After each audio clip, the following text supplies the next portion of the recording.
Hadirin dan hadirat yang dimuliakan oleh Allah Subhanahu wa taala,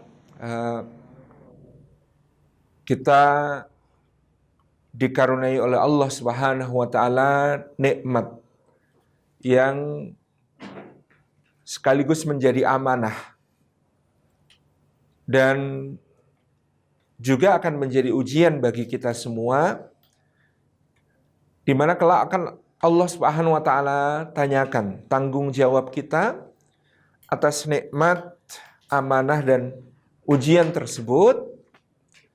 Dan sesungguhnya kebaikan seseorang di sisi Allah dilihat dari bagaimana sikapnya terhadap nikmat, amanah dan juga ujian yang Allah Subhanahu wa taala anugerahkan kepada mereka.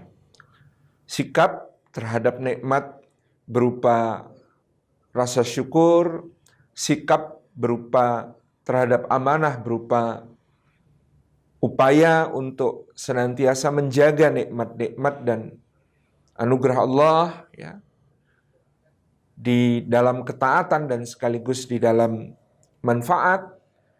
Kemudian juga sikap terhadap ujian dalam bentuk kesabaran. Itu semua yang akan menjadi kemuliaan seorang hamba di sisi Allah Subhanahu wa taala. Nah, salah satunya adalah nikmat kesehatan yang Allah Subhanahu wa taala anugerahkan kepada kita, dan kita pun memohon kepada Allah Subhanahu wa taala diberikan afiah, diberikan kesehatan dan kebugaran di seluruh jasad kita, di penglihatan kita, di pendengaran kita, ya, di dalam zikir pagi dan petang kita membaca doa Allahumma afini fi badani, Allahumma afini fi sam'i, Allahumma afini fi basari, la ilaha illa anta, ya. Kita memohon kepada Allah, ya Allah, anugerahkanlah kesehatan dan kebugaran pada seluruh badanku, pada pendengaranku, pada penglihatanku, karena memang tidak ada sesembahan yang berhak selain Engkau. Yakni bahwasanya di dalam doa ini tersirat ajaran kita memohon afiah, kebugaran, kesehatan di seluruh anggota badan kita itu semata-mata untuk ditujukan mengabdi kepada Allah Subhanahu wa taala, yaitu kalimat la ilaha illa anta. Karena tidak ada sesembahan yang berhak untuk diibadahi selain Engkau. Maka kami memohon diberikan badan yang sehat, diberikan pendengaran yang sehat, penglihatan yang sehat, lisan yang sehat, gitu ya. Seluruh anggota tubuh yang sehat, kesemua itu dalam rangka pengabdian, dalam rangka beribadah kepada Allah Subhanahu wa taala. Jadi ini kaitannya dengan bagaimana kita beribadah secara paripurna, beribadah semaksimal mungkin, beribadah sebaik-baiknya. Kita ini mempersembahkan kepada Allah, inna salati wa nusuki wa mahyaya wa mamati lillahi rabbil alamin. Sesungguhnya dalam ikrar kita mengatakan, sesungguhnya salatku, ya, semua manasikku, ibadahku, hidupku, dan bahkan kematianku, kesemuanya adalah untuk Allah Subhanahu wa taala, Rabb semesta alam.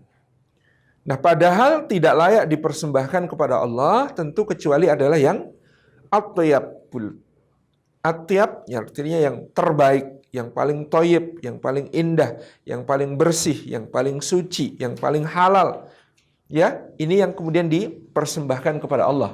Maka dalam ibadah pun, maka sesungguhnya kita selayaknya mempersembahkan yang terbaik kepada Allah Subhanahu wa taala. Di antara ibadah mahdhah yang kita jalani misalkan salat, ya, kemudian puasa, kemudian ibadah seperti membaca Al-Qur'anul Karim, kemudian melaksanakan manasik-manasik haji dan umroh, kesemuanya tentu kita ingin mempersembahkan yang terbaik kepada Allah Subhanahu wa taala. Maka badan kita, seluruh anggota tubuh kita perlu diupayakan dalam kondisi yang prima, dalam kondisi yang sehat, dalam kondisi yang terbaik ketika kita melaksanakan ibadah-ibadah tersebut. Inilah yang disunnahkan dan dicontohkan oleh Nabi Shallallahu Alaihi Wasallam kepada kita semua. Di antaranya dari kehidupan beliau kita belajar, meskipun tentu kita sangat meyakini ada orang yang diuji dengan sakit, ada orang yang diuji dengan penyakit, ada orang yang diuji dengan tubuh yang kurang sempurna, atau kesehatan yang tidak prima, tapi mengupayakan agar sehat itu memiliki pahalanya tersendiri di sisi Allah, dan adalah Nabi Shallallahu Alaihi Wasallam sepanjang hidup beliau dalam keadaan sehat. Sakit yang beliau alami hanyalah sakit yang menghantarkan beliau kepada wafat sebagai sabab, sebagai wasilah untuk beliau menghadap kepada Allah Subhanahu wa taala dengan wafatnya beliau pada usia 63 tahun. Jadi sepanjang hidupnya kita mengetahui Nabi SAW adalah salah satu manusia yang sangat sehat, ya, manusia yang paling sehat, dan gaya hidup beliau yang sangat sehat, cara beliau menjaga kesehatan yang sangat layak untuk diteladani dari berbagai sisinya. Nah, lebih khusus lagi yang kita ingin bicarakan pada kesempatan kali ini adalah tentang gigi dan mulut. Nah, ini gigi dan mulut ini di antara anugerah Allah Subhanahu wa taala yang diberikan kepada kita, ya, sebagai sarana berketaatan kepada Allah di dunia. Dia adalah nikmat anugerah Allah, ya. Melalui mulut kita makan, memenuhi asupan gizi yang diperlukan tubuh untuk menjalankan berbagai macam aktivitas dan kegiatan. Melalui mulut kita minum untuk mencukupi kebutuhan air di tubuh kita, yang memang tubuh kita pun, ya, sebagian besarnya terdiri dari cairan. Dan bahkan Allah Subhanahu wa taala menyatakan bahwa sebagian besar makhluknya diciptakan juga memang dari air, gitu ya. Kita pun demikian. Kemudian juga melalui mulut kita berbicara.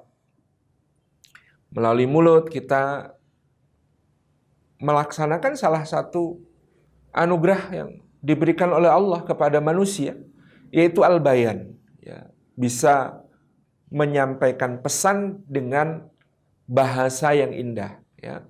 Allah mengatakan dalam surah Ar-Rahman, Ar-Rahman, zat yang maha pengasih. Di manakah pengasihnya zat yang maha pengasih itu? Allamal Quran, karena dia mengajarkan Al-Quran. Khalaqal insan, dia menciptakan manusia. Allamahul bayan, dan Allah Subhanahu wa taala mengajarkan kepada manusia itu kemampuan untuk berbicara, menyampaikan pesan, menerima pesan, memahami pesan, menyusun kalimat, menyusun perumpamaan, ya, menyusun penjelasan dengan berbagai bahasa, dengan berbagai huruf-huruf yang kemudian menjadi bunyi-bunyi yang bermakna. Ini yang kemudian Allah Subhanahu wa taala ajarkan kepada manusia.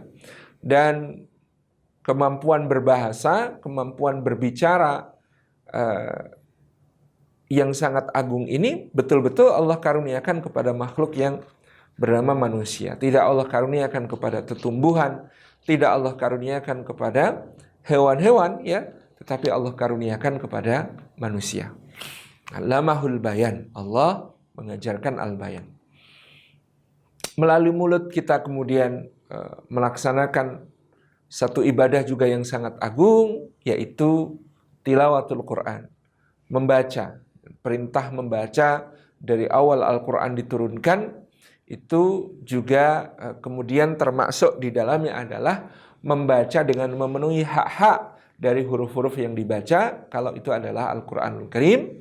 Di antaranya firman Allah, warattilil Qur'ana tartila, dan bacalah Al-Quran itu dengan tartil, dengan memenuhi hak setiap huruf sesuai makharijnya, sesuai dengan tajwidnya, sesuai dengan hukum-hukum bacaannya, ya, untuk difahami maknanya dan diagungkan oleh hati kita bahwa dia adalah kalamullah, bahwa dia adalah firman-Nya Allah Subhanahu wa taala, dan sekaligus untuk ditaati perintah dan dijauhi larangannya serta diikuti petunjuk-petunjuknya. Itulah Al-Qur'anul Karim. Dan membacanya saja tentu dengan lisan kita yang ada di dalam mulut kita, dengan keseluruhan bagian mulut yang merupakan makharijul huruf, ya, tempat-tempat keluarnya huruf-huruf tersebut. Ada yang bersifat kerongkongan atau tenggorokan, halak, ya. Ada yang bersifat bibir atau syafawi gitu ya. Ada yang menggunakan gigi dan lidah sebagai paduan perangkat untuk menjadi pengucapan yang benar. Kesemuanya membutuhkan kesehatan dari gigi dan mulut kita. Itu di dalam membaca Al-Quranul Karim. Dan membaca Al-Quranul Karim ini juga menjadi dasar dari ibadah-ibadah yang lain seperti salat, yang di dalamnya kita harus membaca suratul Fatihah sebagai rukun, bagian utama yang tidak boleh ditinggalkan dari salat kita. Demikian pula di dalam salat tersebut terdapat berbagai macam bacaan lain dari surat-surat, ya, yang dibaca setelah suratul Fatihah, sampai kemudian doa-doa dari doa iftitah, ya. Tentu yang lebih asasi lagi takbirnya, ya. Kemudian iftitah, kemudian ketika ruku ada doa, ketika i'tidal ada doa, ketika sujud ada doa, ketika duduk ada doa. Kesemuanya membutuhkan lisan kita untuk menjadi pengucap yang sebaik-baiknya, ya, diupayakan sebaik-baiknya. Maka demikian pula di dalam ibadah-ibadah yang lain, di dalam puasa, ya, maka mulut kita yang kemudian memegang peranan penting dalam ibadah puasa. Peranan penting itu bukan dalam kondisi aktif, tetapi justru dia diistirahatkan, ya, dalam kondisi pasif. Tidak makan, tidak minum, ya, dan untuk kesempurnaan puasa maka menghindari segala bentuk komunikasi dan kata-kata yang bisa merusak pahala puasa tersebut, gitu ya. Dari ghibah atau menggunjing, namimah, adu domba, kemudian dari zur, perkataan dusta, ya, dari sumpah serapah, dari caci maki, dari melecehkan, dari berkata-kata yang lucah, yang tabu, ya, semuanya itu ada di mulut kita. Kemudian di dalam manasik, ya, haji dan umroh, demikian pula dia memperbanyak melantunkan talbiyah, memenuhi panggilannya Allah Subhanahu wa taala, sekaligus dia mulut kita menjadi yang juga harus secara pasif, ya, dijaga supaya tidak mengucapkan perkataan-perkataan yang fasik, ya. Kemudian jidal, bertengkar atau berdebat, berbalah, berbantah-bantahan, sampai kemudian juga ungkapan-ungkapan yang lucah, yang tidak pantas, ya. Itu semuanya dijaga betul-betul di dalam ihram kita, sehingga lagi-lagi lisan, mulut menempati tempat yang sangat penting. Jadi di dalam ibadah kita memerlukan lisan dan mulut yang sehat, gitu ya, untuk kemudian melaksanakan ibadah tersebut dari aspek sekedar pengucapan-pengucapan yang sesuai dengan yang dituntunkan oleh Allah dan Rasulnya Sallallahu Alaihi Wasallam. Yang berikutnya tentu terkait dengan sunnah-sunnahnya. Dari sunnah Rasulullah Sallallahu Alaihi Wasallam, bahwa ketika kita kemudian makan, maka Rasulullah mengajarkan bagaimana caranya makan yang baik, ya. Bagaimana kemudian ketika makanan itu dibuka dengan doa, dimakan dengan memakai tangan kanan, kemudian disuapkan ke mulut dengan hati-hati, dengan perlahan-lahan, dikunyah dengan baik, ya, disempurnakan, kemudian baru ditelan. Jika ada yang kotoran terselip, bahkan Nabi SAW mengajarkan bagaimana cara membersihkannya.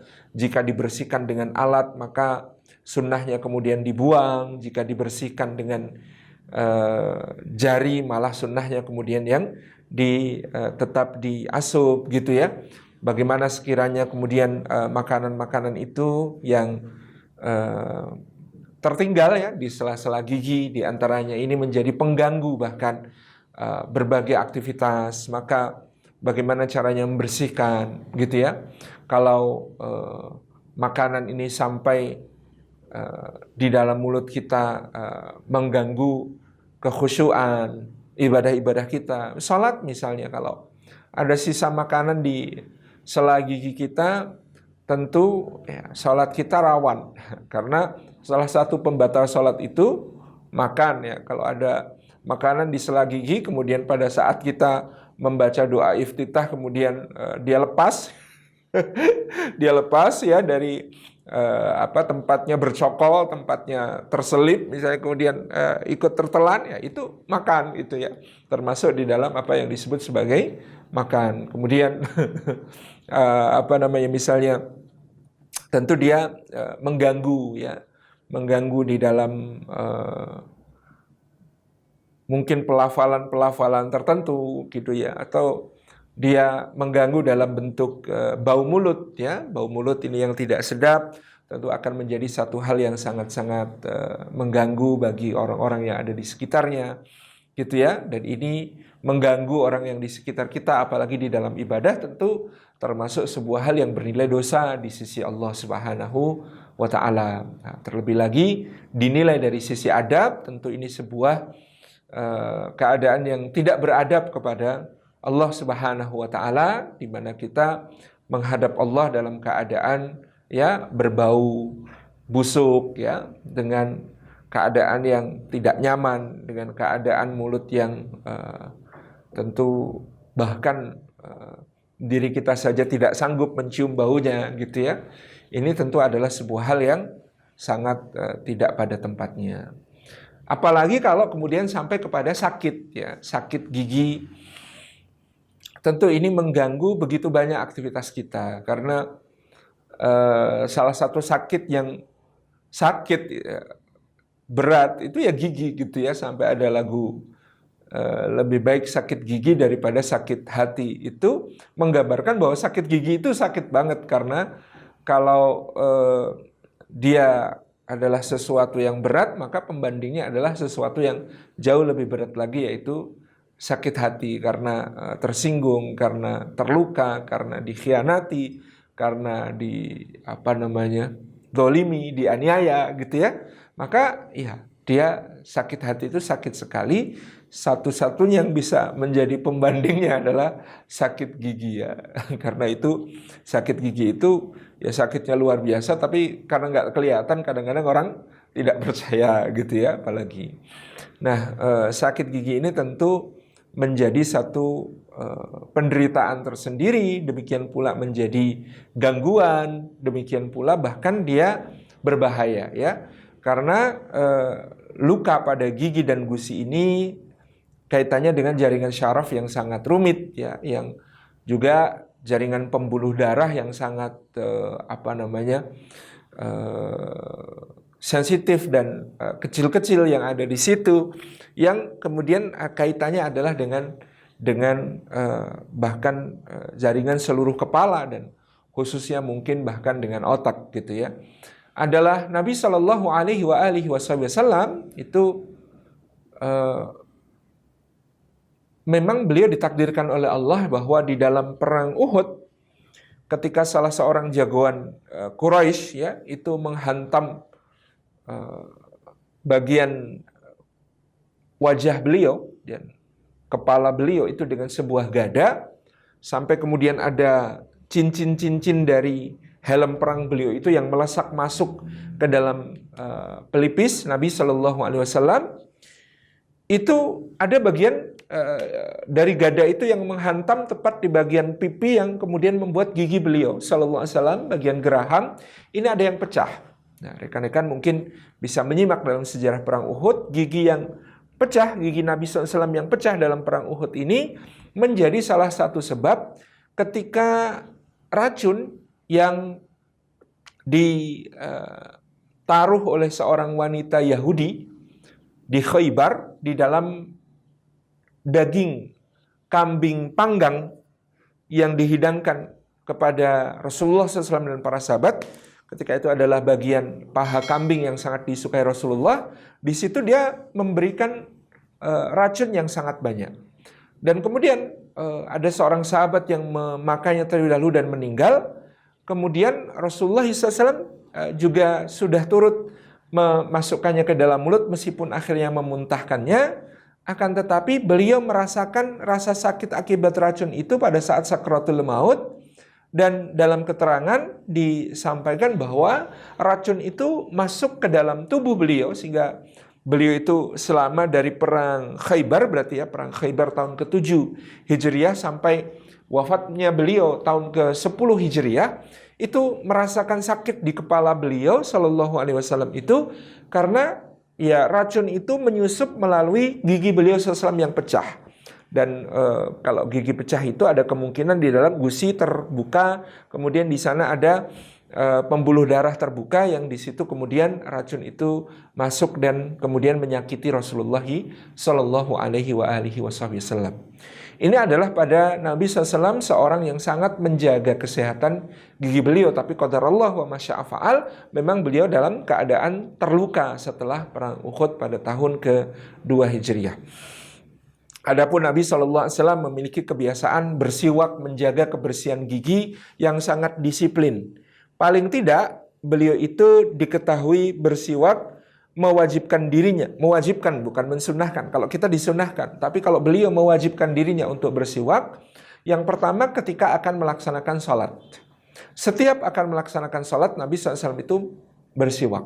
Kita bisa bayangkan kalau sholat fardu saja 5 kali sehari, padahal Rasulullah tidak hanya melaksanakan sholat fardu, tetapi juga sholat-sholat sunnah yang sangat banyak.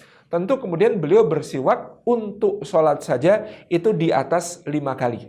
Ada di antara kita yang bersiwak sehari lebih dari 5 kali, atau jangan bersiwak, menggosok gigi sehari 5 kali? Hampir nggak ada. Ini Rasulullah SAW 5 kali. Kemudian Nabi SAW ini juga selain untuk sholat, beliau setiap kali akan masuk rumah. Dari Sayyidina Anas bin Malik radhiyallahu anhu, beliau menyampaikan tidak pernah Nabi SAW itu mengetuk pintu rumah, mengucap salam, meminta izin masuk kepada keluarga beliau SAW, melainkan beliau telah bersiwak terlebih dahulu. Kita bisa bayangkan, Masya Allah, bersiwak terlebih dahulu setiap kali akan pulang ke rumah. Ya, pulang itu sehari untuk Nabi SAW itu bisa banyak, karena pergi ke masjid itu balik ke rumah bisa dianggap pulang. Tapi yang jelas pulang dari bepergian dan aktivitas di luar. Nah, kalau kita menghitung yang fardu saja, kemudian menghitung pulang yang mungkin perginya sehari hanya sekali saja, maka Nabi SAW itu ya mewajibkan dirinya untuk bersiwak, merawat gigi itu sehari paling tidak 5 kali. Bayangkan, 6 kali ya, 5 kali sholat, 1 kali pulang, 1 kali bertemu dengan keluarga. Itu 6 ini hitung haddul asfalil asfal, gitu ya, batas minimal yang paling minimal, gitu ya. Itu adalah 6. Jadi 5 setiap akan sholat, 1 ketika pulang ke rumah menemui keluarga. Nah, kita bisa membayangkan ya, sesuatu yang dilakukan Rasulullah SAW itu pastilah sesuatu yang sangat baik nilainya di sisi Allah, bukan cuma secara ukhrawi, bukan cuma secara ubudiyah, tetapi juga secara insaniyah, bahwa dia secara kemanusiaan, ya, secara ta'akuli, ya, bukan cuma ta'abudi, bukan cuma dalam pembahasan pendekatan menurut kacamata ibadah kepada Allah, tetapi juga menurut ta'akuli secara rasional, dia merupakan sesuatu yang sangat bermanfaat. Ya, segala sesuatu yang dicontohkan, disunnahkan oleh Rasulullah SAW itu pasti sesuatu yang sangat bermanfaat. Dan kita lihat semangat beliau di dalam merawat gigi, menjaga kebersihan gigi, mencegah terjadinya kerusakan gigi, karena dengan siwak tentu semua sisa-sisa makanan dibersihkan, ya, kemudian dirontokkan dan tidak kemudian membiarkannya terselip untuk menjadi tempat hidupnya kuman-kuman penyakit yang sangat banyak dan bermacam-macam. Jadi ini memperlihatkan kepada kita perhatian yang sangat luar biasa dari Rasulullah SAW terhadap kesehatan gigi sebagai sebuah contoh bagi umatnya. Kemudian di luar soal perawatan, tentu ini juga kaitannya dengan bagaimana Rasulullah SAW senantiasa menjaga kesegaran, ya, mulut beliau, ya, senantiasa beliau dalam keadaan wangi, ya, ini dipadukan dengan wewangian, ya. Kata Anas bin Malik, setiap kali masuk rumah itu Rasulullah bersiwak dan kemudian memakai wewangian ke wajah, rambut, dan jenggot beliau SAW, sehingga ketika keluarganya menjumpainya itu dalam keadaan yang segar dan sangat wangi, tidak ada bau busuk, tidak ada tercium bau-bau sisa makanan dan lain sebagainya dari mulut beliau sallallahu alaihi wasallam. Ini sebuah kebiasaan yang luar biasa, padahal Rasulullah SAW hidup 1440 tahun yang lalu, di mana tentu pada saat itu, ya, perhatian kepada kesehatan gigi secara umum pada manusia itu sangat rendah, ya, apalagi di peradaban-peradaban yang lain gitu, ya, sehingga apa yang dilakukan Nabi SAW ini sebuah hal yang bersifat ta'abudi. Kita mencontoh beliau dengan niat ibadah kepada Allah, tapi secara ta'akuli, secara rasional kita memahami betapa luar biasanya beliau memberikan perhatian tentang kebersihan gigi dan mulut, kesehatan gigi dan mulut yang kaitannya dengan menunjang ibadah kepada Allah, memenuhi haknya ibadah kepada Allah. Karena tadi tentu tidak pantas menghadap Allah dalam keadaan mulut yang penuh sisa-sisa makanan, apalagi dengan bau yang kurang sedap. Kemudian tentu dengan ketidaknyamanan, ya, sulit untuk kemudian melafalkan bacaan-bacaan sholat secara sempurna, dan juga kemudian membuat ketidaknyamanan tersendiri. Bayangkan ada begitu banyak sisa makanan terselip, tentu dirinya sendiri pun tidak nyaman. Belum lagi orang-orang di sekitarnya dengan bau yang tidak sedap dan lain sebagainya. Juga pemandangan yang tidak enak dilihat gitu, ya. Ini semuanya adalah satu perhatian yang luar biasa.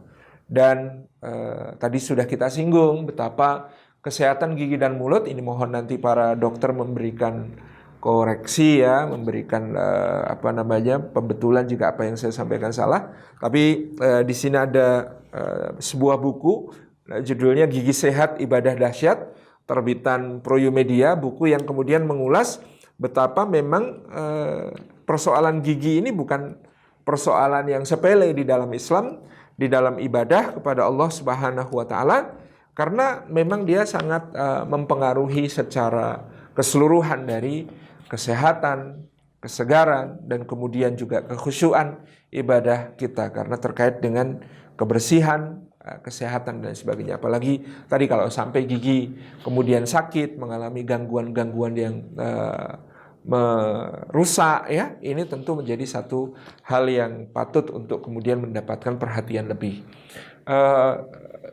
Pada satu masa kemudian mungkin ini juga sering ditanyakan juga, saya misalnya ditanya, kenapa Ustadz pakai behel, kenapa pakai kawat gigi, ya. Tentu orang ketika memandang kawat gigi karena mungkin belum memahami berbagai aspek ilmunya, mengiranya hanya soal estetika, mengiranya hanya soal mengatur keindahan. Lalu mereka mengaitkan dengan hadis Nabi Shallallahu Alaihi Wasallam tentang terlarangnya, bahkan terlaknatnya orang yang mengubah ciptaan Allah Subhanahu Wa Taala. Dan di antara bentuk mengubah ciptaan Allah itu adalah pada masa Rasulullah SAW mengikir gigi agar gigi ini menjadi bersela, menjadi ada celah-celahnya. Ya. Nah, padahal kalau kita bahas dari sisi kesehatan gigi, ya, dua hakikatnya akan nanti tampak perbedaannya. Kenapa mengubah ciptaan Allah dalam bentuk mengikir gigi itu terlarang? Ya, memang justru dia membahayakan gigi, dia justru merusak gigi, ya. Ini sangat berbeda dengan hakikat, apalagi kalau ini memasang kawatnya karena pertimbangan medis, ya.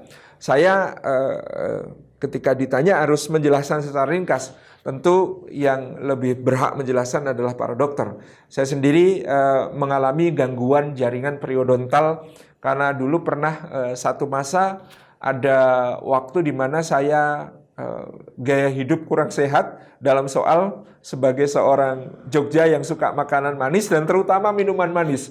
Jadi konsumsi gula yang berlebihan, kemudian tidak menyadari bahwa saya berada dalam keadaan kadar gula tinggi secara agak panjang ya. Kemudian di situ yang terjadi adalah ada kerusakan jaringan periodontal gigit ya, kaitannya dengan kadar gula tinggi yang kemudian saya derita pada waktu itu. Nah, kemudian ternyata ini membuat gigi-gigi ini tempat pelekatannya kan jadi tidak stabil dan kemudian banyak yang bukan cuma goyah tapi bahkan nyaris kemudian lepas. Tapi kemudian saya berkonsultasi dengan dokter, apakah masih bisa diperbaiki? Dokter mengatakan beliau seorang pakar periodontologi dan kemudian juga seorang guru besar di sebuah universitas di Jogja. Beliau menyarankan ini sangat mungkin diperbaiki, tapi memang harus sabar dan kemudian PR-nya adalah satu, menstabilkan giginya yang sudah goyah dan bahkan hampir lepas. Yang kedua adalah memperbaiki gaya hidupnya supaya kemudian kadar gulanya senantiasa baik, stabil, terkontrol. Nah, itu dua hal yang kemudian saya jalankan dan beliau kemudian tetap memasang. Ini harus dipasang tetap untuk mengamankan gigi ini supaya sayang sekali kalau kemudian gigi ini lepas padahal dia sebenarnya masih bisa diperbaiki kondisinya dengan tadi. Dibantu dengan kawat agar stabil, kemudian jaringan periodontalnya diperbaiki dengan tadi perbaikan kondisi gula darahnya. Ini yang kemudian dijelaskan kepada saya. Saya sami'na wa ata'na sebagai orang yang kemudian menjadi pasien dan tidak memiliki ilmu tentang itu. Lalu saya kemudian mencari rujukan fatwa-fatwa terkait memasang behel atau kawat gigi. Nah, memang kemudian ada sebagian ulama yang mengharamkannya, tetapi mengharamkan tidak secara mutlak. Yang diharamkan adalah kalau dia tidak memiliki pertimbangan medis. Jadi sekedar hanya untuk estetika, sekedar hanya untuk kemudian penampilan, sekedar hanya untuk hal-hal yang tidak signifikan secara kesehatan, maka kemudian ada yang mengharamkan, meskipun sebagian mengatakan tidak sampai haram, hukumnya adalah makruh. Nah, bagaimana kemudian yang lil islah untuk memperbaiki keadaan dengan pertimbangan-pertimbangan medis? Tentu boleh dan bahkan kemudian dianjurkan, apalagi dengan keadaan gigi yang sehat, nanti bisa membaca Al-Qur'annya, terjaga ketartilannya gitu ya. Kemudian dalam ibadah-ibadah yang lain bisa terjaga kebaikan-kebaikannya, tentu justru yang seperti itu harus justru dianjurkan, tidak kemudian dilarang. Maka ya dengan berbekal pemahaman tentang fatwa itu, karena memang secara asasi bertentangan ya dengan kebiasaan dulu mengikir gigi. Yang dimaksud mengubah ciptaan Allah adalah mengikir gigi ya. Giginya itu dikikir. Itu kan malah kemudian menghancurkan lapisan pelindung sehingga kemudian merusak gigi. Jadi memang Rasulullah SAW itu sunnahnya pasti adalah baik, sementara apa yang beliau larang pasti adalah keburukan. Dari Allah dan Rasulnya itu kalau melarang sesuatu pasti merupakan sebuah hal yang memberi madarat. Nah, termasuk mengikir gigi itu kan kemadaratannya bagi gigi sendiri, kemadaratannya bagi keadaan gigi tersebut yang kemudian melemah karena lapisan luarnya kemudian rusak, mantelnya kemudian rusak karena dikikir itu tadi. Jadi menganalogikan memasang kawat misalnya dengan apalagi sebagai perawatan medis dengan mengikir gigi sebagai upaya untuk mengubah ciptaan Allah tadi, ini tentu analogi yang sangat bertentangan, yang tidak bisa diterima, ghairu maqbul, sehingga menghukumi kawat seperti menghukumi orang yang mengikir gigi pada masa Rasulullah SAW yang mengubah ciptaan Allah sekaligus merusak gigi itu sendiri. Ini adalah satu penyimpulan hukum yang sama sekali tidak tepat ya. Jadi kalau memang ada pertimbangan medis, tentu dia memang harus dijalankan sebagai sebuah ikhtiar kita semuanya untuk menjaga kesehatan dan menjaga kelangsungan gigi-gigi ini supaya tetap bisa menjadi bagian dari wasilah kita untuk beribadah kepada Allah Subhanahu wa taala sebaik-baiknya. Jadi ya tidak dimungkiri dia adalah semua bagian tubuh ini makhluk tahadza batila. Ya Allah, tidak pernah diciptakan dengan sia-sia, kesemuanya adalah untuk beribadah kepada Allah. Maka menjaga, memeliharanya tentu adalah juga termasuk kewajiban dalam rangka mendukung ibadah kita kepada Allah Subhanahu wa taala. Ya, menjaga kesehatan seluruh badan, ya termasuk gigi di antaranya, untuk kemudian diniati menyempurnakan ibadah kita kepada Allah, diniati untuk memperkuat ketaatan kita kepada Allah. Nah, tentu di sana terdapat pahala tersendiri, terdapat nilai ibadah tersendiri. Karena apa yang kewajiban tidak terlaksana dengan hal tersebut, maka sesuatu itu menjadi wajib pula. Maka sesuatu ibadah yang terdukung dengan sesuatu, maka sesuatu yang mendukung ibadah-ibadah kita itu, maka bernilai ibadah pula di sisi Allah Subhanahu wa taala, tadi termasuk dengan kebersihan gigi, ya, kesehatan mulut, kesehatan gusi dan lain sebagainya. Jadi ini menjadi wasilah kita dalam beribadah kepada Allah, baik yang mahdhah maupun yang ghairu mahdhah, dalam pergaulan, berakhlak mulia kepada sesama. Saya sebagai yang kemudian menyampaikan ilmu dan lain sebagainya, ini sangat penting ya bagi kita semuanya untuk menjaga dan senantiasa memelihara kesehatan gigi dan mulut ini sebagai bagian ikhtiar kita. Karena tadi sangat vitalnya ya, termasuk contoh dari Nabi SAW ya, ketika terjadi gangguan seperti gigi pecah pun bisa menjadi satu penyakit yang berakibat fatal. Saya juga pernah membaca artikel yang menyebutkan ya, infeksi-infeksi yang besar yang berbahaya bisa terjadi di mulut kita karena adanya pelukaan pada gusi ya, karena ada gigi yang pecah ya, kemudian gigi yang berlubang ya, tempat sarana masuknya kuman-kuman penyakit yang bisa menimbulkan gangguan-gangguan penyakit yang jauh lebih serius. Bahkan ada kanker gigi dan mulut ya, yang mungkin terjadi pada awalnya karena infeksi virus tertentu melalui gigi yang tidak terawat, melalui gigi yang kemudian tidak dijaga kebersihannya, tidak dijaga kesehatannya, sehingga kemudian ketika ada karang-karang gigi bisa menyebabkan pelukaan pada gusi, infeksi dari berdarah, kemudian sering terluka dan berdarah, kemudian ada infeksi masuk dan lain sebagainya. Jadi ini adalah satu gambaran bahwa menjaga kebersihan gigi, gusi, mulut, kesemuanya itu penting secara medis, penting secara syar'i. Jadi secara syar'i pun tadi karena kaitannya dengan berbagai bentuk ibadah kepada Allah Subhanahu wa taala, dan terkait dengan bagaimana kita menjaga adab-adab pergaulan baik kepada Allah ya, kepada keluarga tadi seperti yang dicontohkan Rasulullah SAW, kemudian juga kepada sesama kita.